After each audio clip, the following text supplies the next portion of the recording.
Hi everyone, in today's video I'll show you guys how you can make all calls go to voicemail on your iPhone. So for that you'll need to get to your settings, and after getting to your settings, now what you're going to do is scroll all the way down and then tap on apps, and then from here you'll have to search for phone.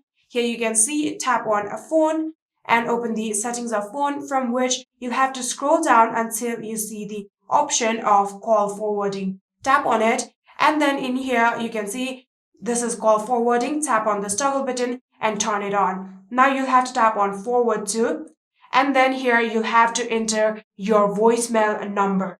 So if you are not familiar with your voicemail number, all you need to do is simply Google your service provider's name and their voicemail number and you'll get it. For me, it's 1234. And here you can see I have typed that down. Now I can simply go back.